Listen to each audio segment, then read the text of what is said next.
Good afternoon, and thanks for attending this meeting of the Castle Douglas Common Good Committee on 24th May 2023. I would let you know at this point that the meeting will be live streamed on Teams and that the public recording will be made available. Okay.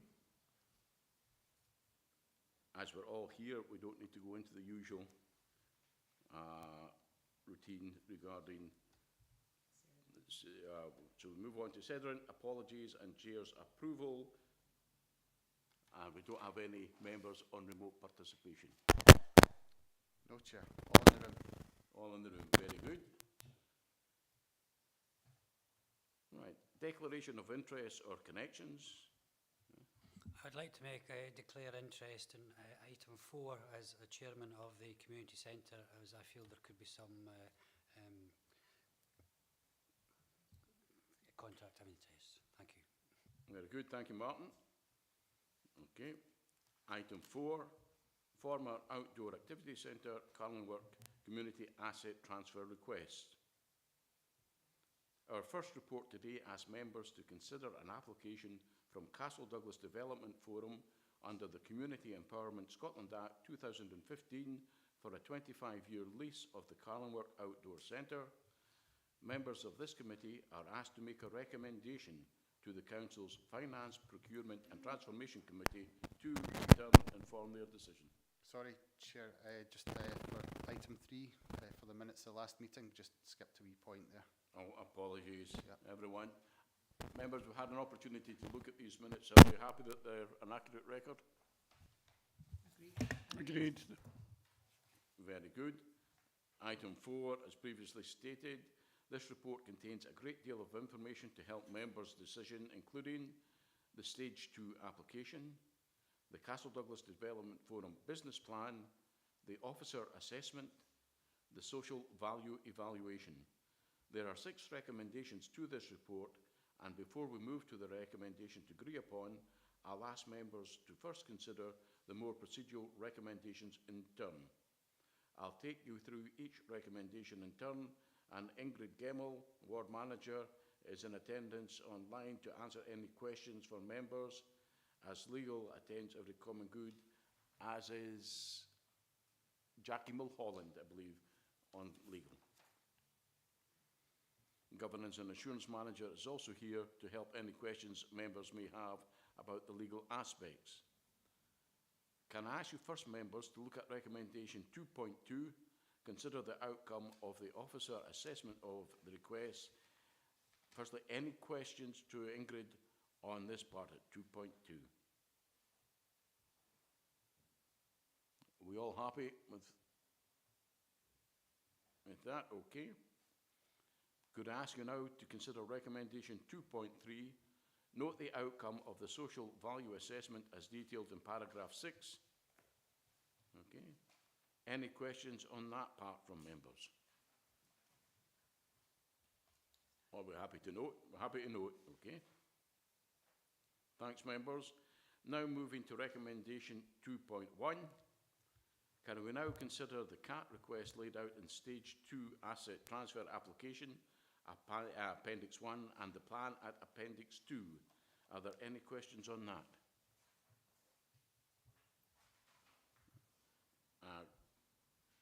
Yes, Councillor Young? Thank you, Chair. I've lost the map actually, but a note when looking carefully at the shaded area on Appendix 1, the CAT includes a request for all grounds down to and including the water edge. Now, traditionally, the outdoor centre boundary, informal boundary, was always the tarred path, which is used extensively by dog walkers. Could I request that a condition is imposed which includes a passing responsibility for the maintenance and upkeep of all the unbuilt grounds to the prospective new tenants, and included in that upkeep of the paths, could we make sure that there's a border beside the path so that dog walkers have space to walk past each other? So a new condition including the upkeep of the paths and all grounds right down to the water's edge. Thank you, Chair. Very good. I'll go over to Ingrid on that. Ingrid, would it be applicable to add a condition like that? Thank you, Chair. It would be usual practice that where an organisation was taking over a lease for any asset, that they would then take over the responsibility for maintaining the grounds that they were taking on, as far as that transfer is concerned. Very good. Members, any other questions on that aspect? I'll just noting, Ingrid, regarding the financial plan, there was nothing to indicate income and expenditure in the future. Nothing note. It's not a question, it's just noting that there doesn't appear to be anything regarding projected income, projected expenditure for the coming years. I take it that was noted by yourselves at the time.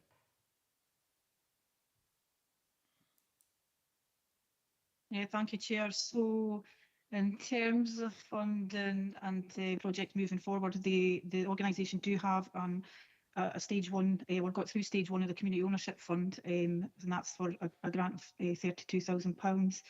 They are looking at a phased approach to this project, where they would look for national grants in terms of employing a project manager in the first phase, who would then take forward the planning, the development, the implementation, and then the kind of operational side of things moving forward. So the plan is that they will put a project officer in place, and that work will then progress thereon. Very good. And we're happy to note on that. We're quite happy. Happy to note, Chair. Moving on to recommendation 2.5, can we now agree an option from the paragraph 310 to be recommended to FBT committee? Councillor Drysdale. Thank you, Chair. I just wanted to mention that whilst I'm in agreement with this, we might want to look at the social values score of moderate. Maybe this should imply that conditions might want to be set on an agreed lease or transfer of ownership, for example. So we may agree the lease of the building perhaps for 25 years, with conditions built into any contract agreed. So, for example, if monitoring measures set are not met, this would trigger a report back to council. So therefore the monitoring could be delegated to officers. So, for example, there would be an annual monitoring check regarding progress of the conditions set in the business plan, and a legal agreement to maybe return the building after, say, 2 years or 4 years if the monitoring is not satisfactorily met. So just something for discussion with other members and yourself. Certainly, I would have no problems with that as a condition. Councillor Young. I fully agree with Councillor Drysdale. I would suggest 4 years as a suitable period of time. It will take quite a bit of time to get this project underway, and I think a review after 4 years and then every 4 years hence would be appropriate. Thank you, Chair. Councillor Drysdale. Yeah, I would concur with Councillor Young. I think 4 years is fair in terms of a business plan, just to give groups the opportunity to get the best outcome possible. Thank you. Thanks, Chair. Very good.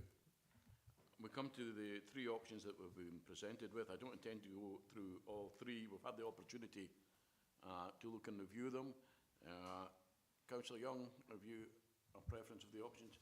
Thank you. I've read these papers very carefully and several times. I would propose that we go with option 3. I'll not read it out in its full. We have it printed in front of us. But I would ask that an additional word is added. The last bullet point is open public meetings. Could I suggest that becomes open annual public meetings to report significant milestones, consult on key decisions and raise issues? So I propose option 3 as the way forward, Chair. Very good. Councillor Young. Councillor Drysdale. Yes, I would be happy to second that, Chair. Very good. So we're proposing that we go with option 3. We then move on to recommendation 2.6, asks us to agree to seek sheriff consent to the alienable of the property as detailed in 323. Sometimes a property's history requires a sheriff consent for us to agree to a change of use, lease or ownership. Certain small parts of the land in question are currently inalienable, and any lease will be the condition on the Sheriff's permission to agree alienation. This exercise has been carried out by the Council's legal department for other transferred properties. If we are agree a long-term lease, are members agreeable to delegate the legal to seek the Sheriff's permission to make the complete property alienable? Councillor Young. Thank you, Chair. When the lease is concluded, can I have confirmation that this land will come back to Castle Douglas Common Good and the buildings as well? It will not transfer to Dumfries and Galloway Council, it will come back to Castle Douglas Common Good. We could ask for, Jackie, I can see your hand up just. Yes, once the Sheriff Court has granted consent to alienate, then it's alienated from the common good. It's then no longer deemed to be common good. So I'll refer to Ingrid in a second, but the general rule is no, it would not go back to the common good. Right, that's the answer that legal give. Okay. Right, that obviously is what they're. Right, Ingrid, it's you.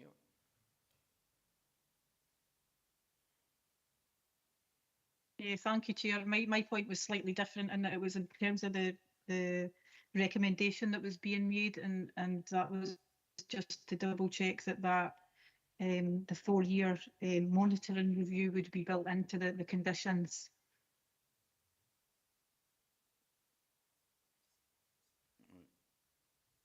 Sean? Sorry, yes, that's right, Ingrid. Yeah, it's an added condition, that 4-year annual review.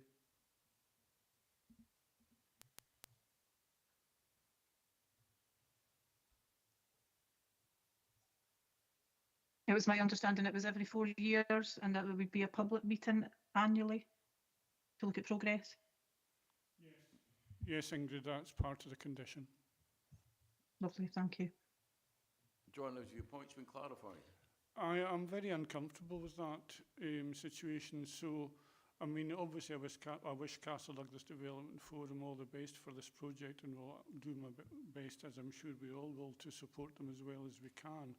However, should something happen in even 2 or 3 years' time after this Sheriff's ruling, Castle Douglas Common Good will lose this land, and that I find very unsettling. And it's something that the CAT has not really highlighted, and I'm actually wondering if we're going to have a pause in this meeting till we discuss this. I share your concerns, because just for clarification, Jackie, if we do agree to this transfer of a lease, but within say 4 or 5 years the development forum were no longer to operate as intended, are you telling us that the property would then go back to Dumfries and Galloway as opposed to the common good?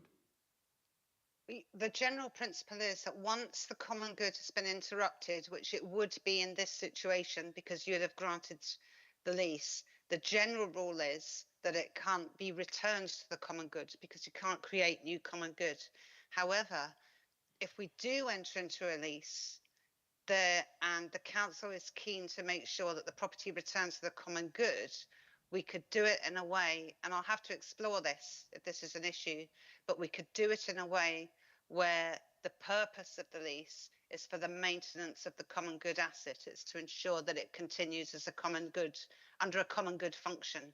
So if that is a concern, if you could allow me to just go away and check that point, it may be that we're not actually frustrating the common good status, that we're actually just using the status. We're getting the alienation from the courts, but we're able to continue it as a common good function. But I'll have to check that. Very good, because the concern is, obviously there was a capital figure put on in the region of £300,000, which obviously we would very much welcome that coming to Castle Douglas Common Good, so it would benefit the town. I'm a wee bit reluctant to see that just been handed over to Dumfries and Galloway Council, to be honest. So are you in the position, do we need to have an adjournment just now for you to check that? Or? It's a very, very complex issue. I would really require to do some research on it. As I said, there is a general rule that once you've granted the alienation, that it is no longer deemed to be common good. But that doesn't mean that the common good fund is no longer in control of the asset or in control of the value of it. So I need to go away and check that. As you know, it's extremely complex and largely determined case by case. Right. I'm just trying to think of the best way, if we can defer a decision or whether to go ahead on the basis that we are on the understanding, as you said, Jackie, that the property would be maintained by the council on the behalf of the common good. I see Jamie's got his hand up. Jamie? Jamie, you're muted. You're on mute, Jamie. Sorry, Chair. Just to check that the alienation refers to the small pockets of land rather than the entire property, because my understanding is that the property is largely alienable, with the exception of some small pockets of land that are currently inalienable, and whether that alienability change would only apply to those pockets of land, whereas the bulk of the property that's currently alienable would still be maintained as common good. John? Thank you, Chair. I would prefer that we adjourn the meeting here until we have this sorted and we have a clear legal response to this situation. I would feel that we were letting the community of Castle Douglas down if we proceeded without accurate legal information. So I would ask that this meeting is deferred at this point. Pauline? Thank you, Chair. I concur with Councillor Young. I think this is the first time, for the benefit of those listening in to this meeting, that we have discovered this information, and I think to protect our community we need to ensure that we put a hold on this until legal give us a definitive answer. Thank you, Chair. Ingrid, you got your hand up? Yeah, I just wanted to come in to say that if you look at page 57, just the point that Jamie's making, you'll see that the actual CARLINGWARK Outdoor Centre does sit on alienable common good land. There is a small parcel of land which they've asked for within the request that sits in the inalienable areas of land. So I don't know if that impacts on decisions being taken today, but that's certainly worth highlighting, I think. I think what we're looking for is clarification that we're not going to be in a position where we inadvertently hand over an asset worth £300,000 and not get it back. If you are telling us as officers that is not at risk, that's not going to happen, I would suggest we continue as we are today. But I'm seeking that reassurance, Jamie. I think I wouldn't like to give that reassurance. I think legal strictly should be giving that reassurance as experts on the legal aspects of alienability. I suppose the point I was making is that my understanding was that the bulk of the building, certainly, and the bulk of the land was alienable, didn't require a change of status, so that any change of status would only be relevant as regards to land that's currently inalienable. Hard word to say that.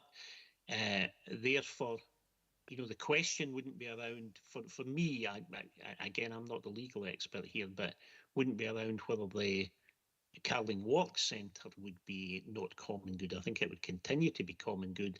I think the question would only be around those pockets of land that are currently regarded as inalienable. But legal would be better at clarifying than I am. We'll look for clarification. Who's coming in? I see we've got Jackie and Laura. Who's coming in? Laura? It was just to help. I could share my screen if you want. At the moment, I've got Appendix 4 and Appendix 3 up on one of my screens, and you can see what it is that Jamie's referring to, which part of it would be alienable and inalienable. Would that be helpful to the committee just now? I think it would be. Right, if you just bear with me a minute, I'll try and be a technical wizard.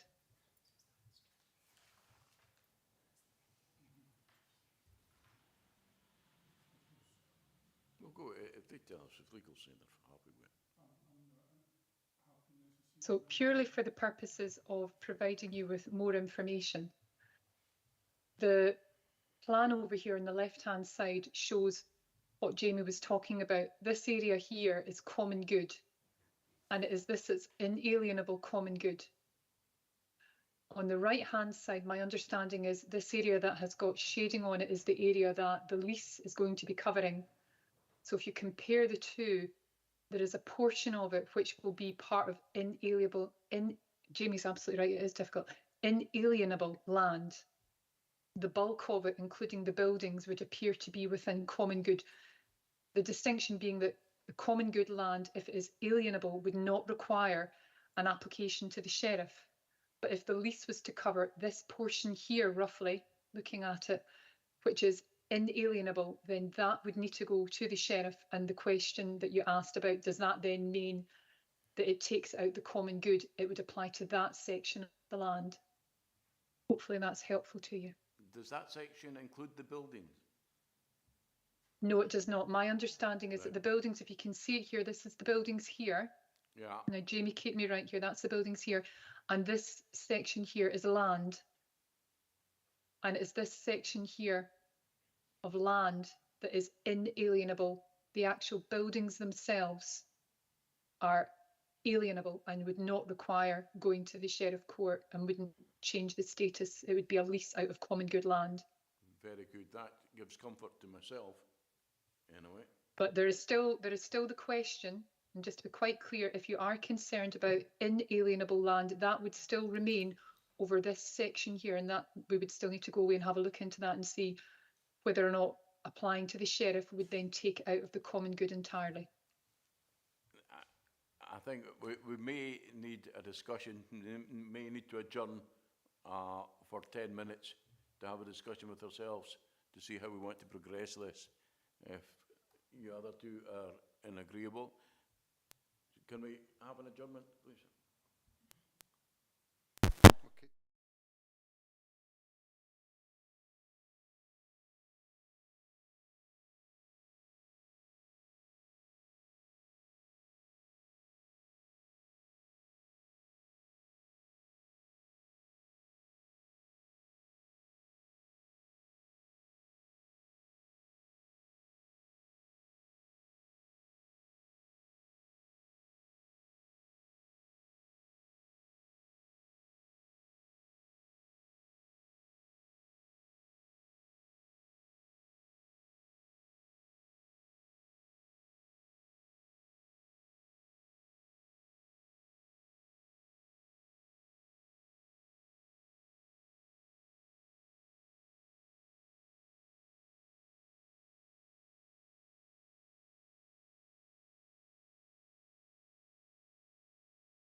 Thank you, Abby.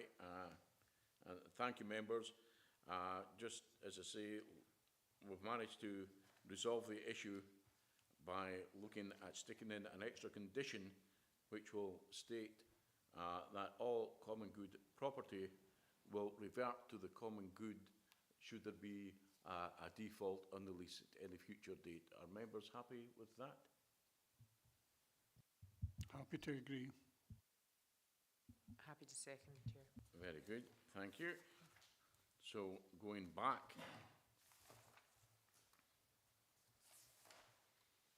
to the recommendations, I finally checked that we have covered all the recommendations. Members, we were asked to consider the Castle Douglas Development Forum's transfer request as laid out in the Stage 2 Asset Transfer Application, Appendix 1 and Community Business Plan. You're happy that we've been duly considered? Agreed, Chair. 2.2, consider the outcome of the officer assessment of the request in relation to the Council's requirement to meet best value as detailed 351. Duly considered. Note the outcome of the social value assessment of the proposed transfers detailed in paragraph 3.6. Happy to Noted.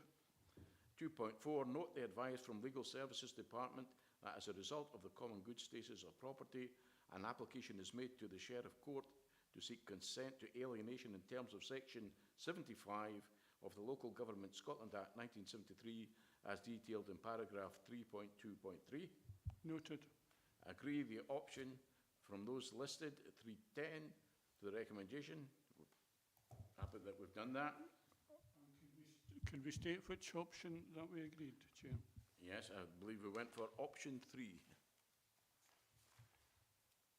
Is that agreed? Agreed. And 2.6, agree that as a result of the common good status of the property, an application is made to the Sheriff Court to seek consent to alienation in terms of Section 75 of the Local Government Scotland Act 1973 as detailed in paragraph 3.3. 2.3. Agree. Members happy to agree recommendations? Very good. Thank you. That takes us on to item 5. Okay. Community Good Asset Transfer Request, Lochside Caravan Park, Castle Douglas. Our next report today asks members to consider an application from the Castle Douglas Development Forum under the Community Empowerment Act, Scotland Act 2015, for the 25-year lease of the Lochside Caravan Park, Castle Douglas. Members are asked to make a recommendation to the Council's Finance, Procurement and Transformation Committee on 20th June 23 to inform their decision. Again, the report contains full information to help inform members' decisions, including Stage 2 application, the Castle Douglas Development Forum business plan, the officer assessment, the social value engine evaluation. In addition, members are presented with information on the current use and management of the caravan site and the benefits to Castle Douglas and the wider area provided under the status quo. Members will consider the application from the Castle Douglas Development Forum, mindful of the current arrangements detailed in the report. Again, members, there are 6 recommendations to this report, and before we move to agree an option, I'll ask members to consider the more procedural recommendations in turn. Ingrid Gemmell, Ward Manager, again, is still on hand to answer questions from members, as is Laura Whitelaw and Jackie Holland, who is there to answer any legal questions. Can I ask you first, members, to look at recommendation 2.2, consider the outcome of the officer's assessment of the request and any questions for Ingrid on that part. Councillor Young. Thank you, Chair. As with the previous item, I note that there is no detailed financial information shown in the business plans to accompany this asset transfer request. And I also wanted to bring attention to page 65, 3.6.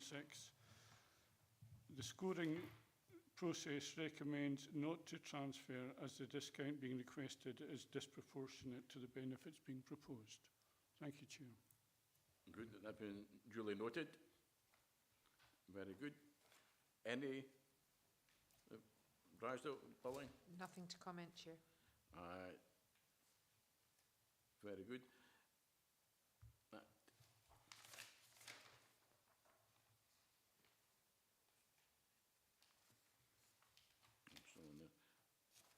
Looking at the benefits, Ingrid, looking at some income derived from the site will no longer be utilised to support the delivery of other services. The council currently bring in a surplus approximately of £50,000 a year. Obviously, we cannot trace every pound that comes into the council coffers, but just looking at a wee bit of expansion on some of the services and the social value that this money contributes towards. Yeah, thank you, Chair. I mean, I don't have the detail kind of in a disaggregated manner about how that money is used within the council, but I can certainly, you know, confirm that it is used to contribute to some vital council services. Yeah. Yeah, by, including certainly supporting the likes of food banks, things as well, and tackling poverty, which is obviously one of our priorities. Okay. Yep.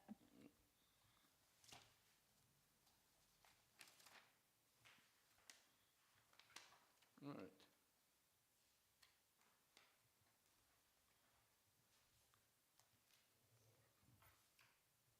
Can I do 2.3, Sean? Yes, we've been there. Still to do that, right? Can I ask you now to consider recommendation 2.3? Note the outcome of the social value assessment as detailed in paragraph 6. Any questions on that, members? Could we have an explanation of social value for our representative from Castle Douglas Community Council, please?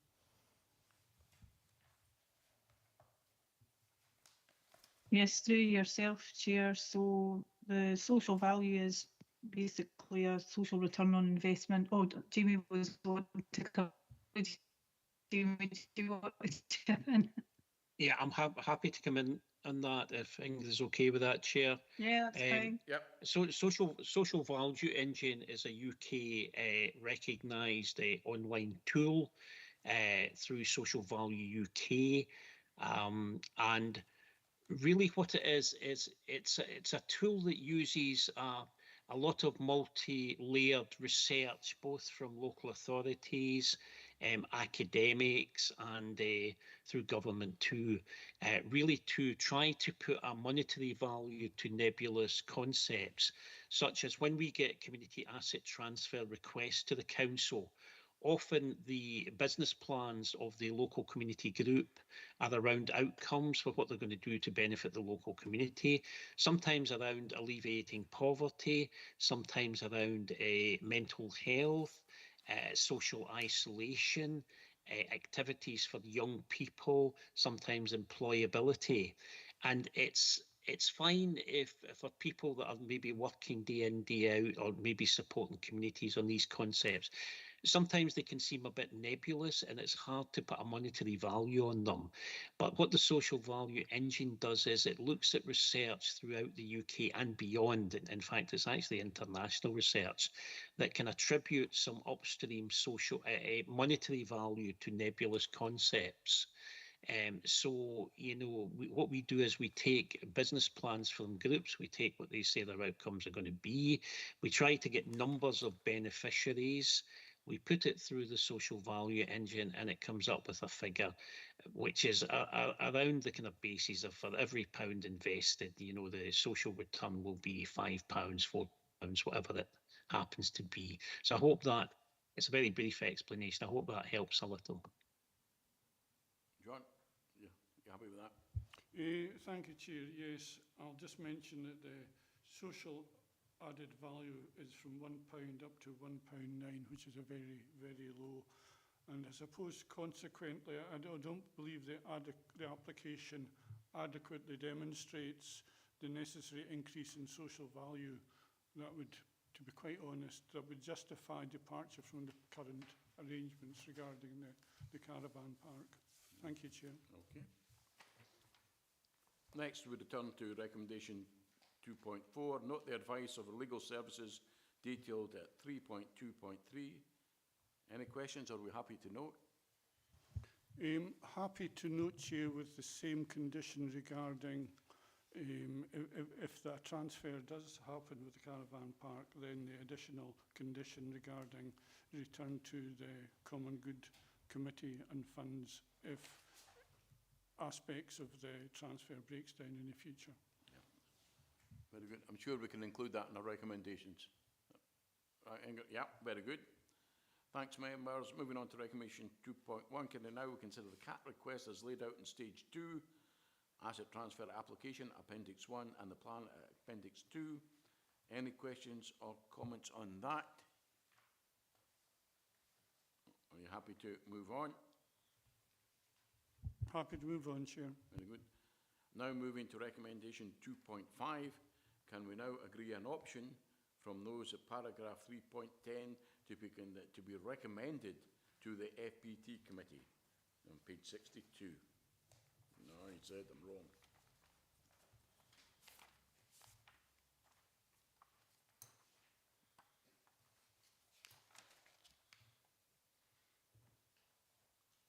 Okay, there's the 3 decisions, 1, 2, and 3. Do we need to go through them, or are we? Yes, Councillor Young. Thank you, Chair. No, I'm content to having fully read this along with all the other supporting material, and I certainly have a proposal to make. I propose we go with option 2, agree not to recommend to finance procurement and transformation a 25-year lease of Lochside Caravan Park. Thank you, Chair. Very good. Any alternate views?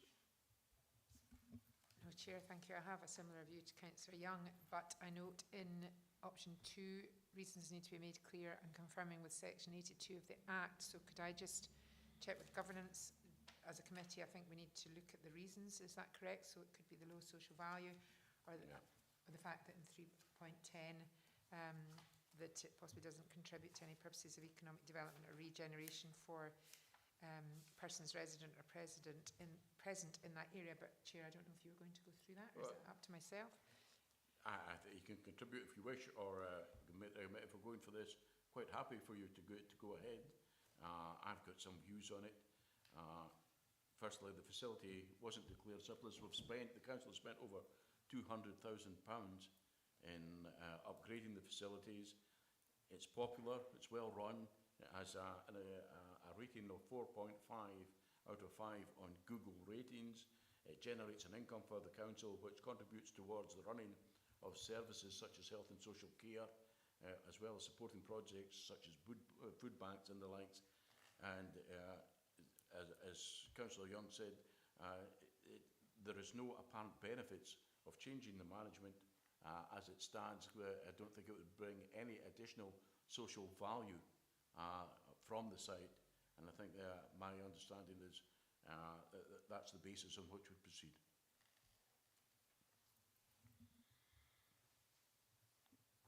Well, I'm happy with that, Chair, and I would be keen just to check with governance that they're happy with the legal teams. Is that an acceptable reason with regards to confirming with section 82 of the Act? Thanks, Chair.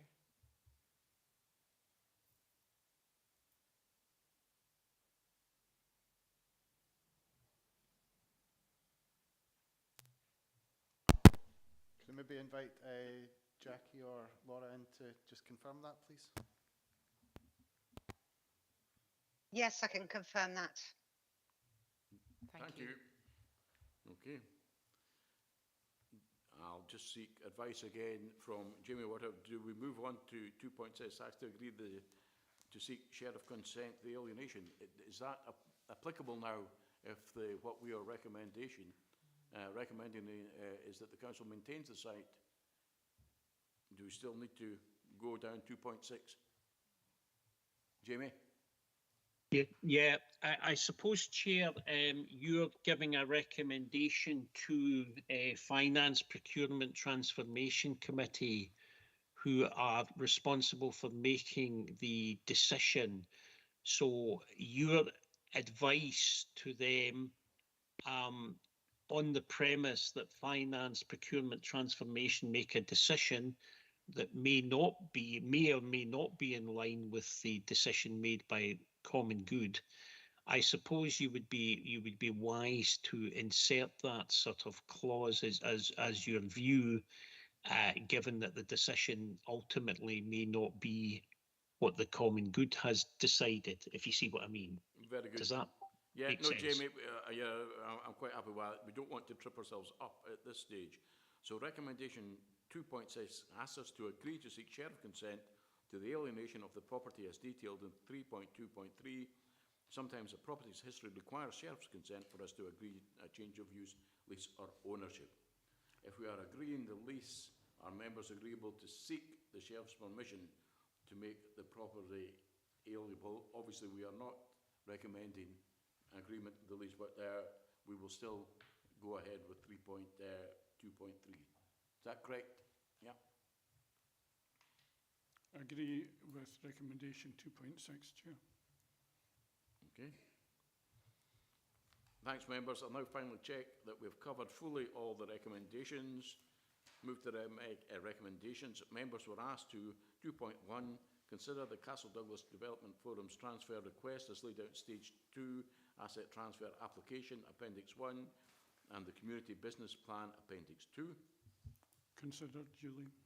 Members consider the outcome of the officer assessment of the request in relation to the Council's requirement to meet best value as detailed in paragraph 3.6. Duly considered, Chair. Note the outcome of the social value assessment of the proposed transfer as detailed in 3.7. Noted.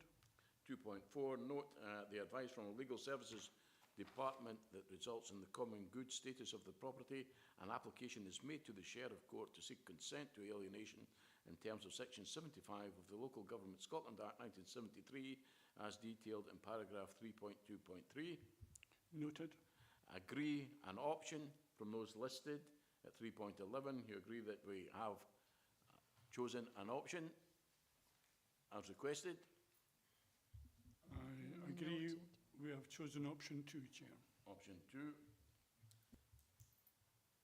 Agree that as a result of the common good status of the property, an application is made to the Sheriff Court to seek consent of the alienation in terms of Section 75 of the Local Government Scotland Act 1973 as detailed in paragraph 3.2.3. Agreed. Very good. Takes out number 6. And then Sorry, Chair, do you mind if I just come in? To me, in my head, and I'm not legal, but in 2.6, it would we just need to amend that to say, if applicable, post the FPT meeting. Just the wording to me, I'm just not 100% comfortable with it, but I could be wording unnecessarily, but I just feel it's needing reworded. Chair or Ingrid or Jamie, thank you. Chair, if through you, I think that's absolutely right. I think that wee phrase needs to be added. The protection there, I suppose, is around should, really the wording is should FPT agree to transfer, then, alienability would need to be sought. Happy with that. Thanks. It's just a protection, Councillor Drysdale, just in case that there is a different decision. Happy with that. Is that okay, Chair? very Thank good. you. Yeah. Item 6. Any other business deemed urgent by the Chairman due to the need for a decision? I have no further urgent business, so that concludes the meeting. Could I thank you all for your contributions and your support through this meeting? Thank you, Chair. Thank you, Chair.